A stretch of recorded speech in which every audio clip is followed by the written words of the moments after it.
Bonjour, c'est Madame Moissy du laboratoire physique des matériaux de l'Université des sciences et de la technologie Houari Boumediene. Permettez-moi de vous présenter une communication dont l'intitulé est Modeling of the Electric Field in Nanocomposite, Application to High Voltage Cable. La naissance des nanocomposites à matrice polymère a révolutionné l'univers des sciences des matériaux. Ces matériaux ont attiré une attention croissante ces dernières années en tant que matériaux d'isolation des câbles de haute tension, en raison de leurs propriétés électriques améliorées en courant continu. Donc l'objectif de notre travail, c'est d'étudier les caractéristiques du champ électrique et de la charge d'espace sur un isolant à base de XLPE, dopé avec différents types de nanoparticules. En particulier, dans notre cas, c'est les oxydes métalliques. Aussi, analyser le comportement du champ électrique et la charge d'espace dans l'isolant avec différentes tailles de nanoparticules. Et enfin, déterminer le meilleur type de nanoparticules à inclure dans l'isolant XLPE. La simulation de la distribution du champ électrique après l'inclusion des nanoparticules est effectuée avec le logiciel COMSOL. Cela veut dire que les équations décrivant la physique, ici l'électrostatique, sont déjà implémentées dans le logiciel et il suffit juste d'introduire la valeur des différents paramètres après le choix du module physique ACDC. Il s'agit donc d'implémenter un modèle qui représente un film mince de polymère, qui est le XLPE, contenant des inclusions de différentes formes, tailles, concentrations et répartitions. Nous représentons ici la distribution du champ électrique en 2 et 3 dimensions en échelle de couleur dans un nanocomposite qui est le carbonate de calcium polyéthylène réticulé, lorsque ce dernier est soumis à une tension égale à 1 volt selon la direction des X. Nous remarquons que l'ajout des nanoparticules dans le matériau polymère permet de remplacer ces cavités et de créer d'autres cavités au niveau de l'interface entre les deux matériaux différents.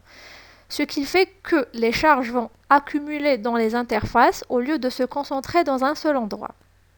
De plus, la faible valeur du champ électrique à l'intérieur des nanoparticules est attribuée d'une part à la barrière de potentiel créée à l'interface qui empêche les porteurs de charge de se déplacer vers le renfort et d'autre part à la résistivité de ce dernier qui est supérieure à la résistivité du polymère. Dans ce qui suit, nous présentons les résultats relatifs à l'influence de quelques paramètres sur les propriétés électriques des nanocomposites.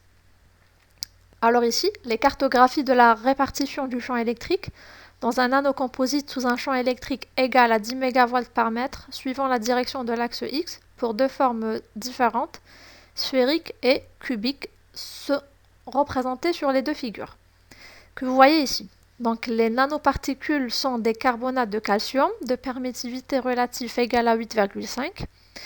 Nous remarquons que le champ maximal est situé à l'interface polymère-nanoparticules, supérieur et inférieur du côté où la tension est appliquée, constante dans la matrice et très faible au niveau des nanoparticules.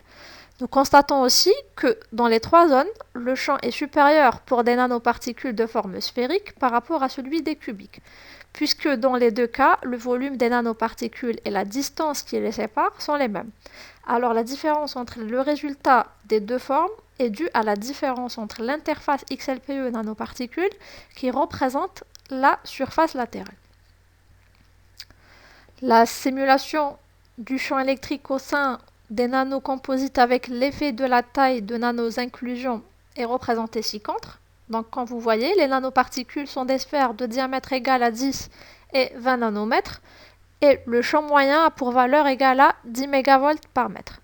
Le champ électrique est fortement augmenté à l'interface du nanocomposite, donc carbonate de calcium XLPE, puis il décroît très rapidement dans les nanoparticules et peut être considéré comme moyen dans la matrice XLPE.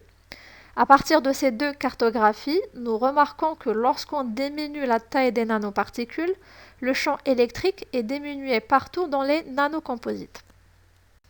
Donc finalement, dans ce travail, nous avons présenté les résultats de la modélisation de la distribution du champ électrique des nanocomposites réalisés par le logiciel COMSOL Multiphysics.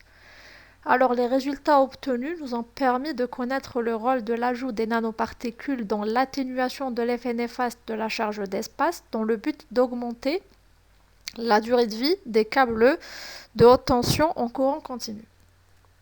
Je vous remercie pour votre attention.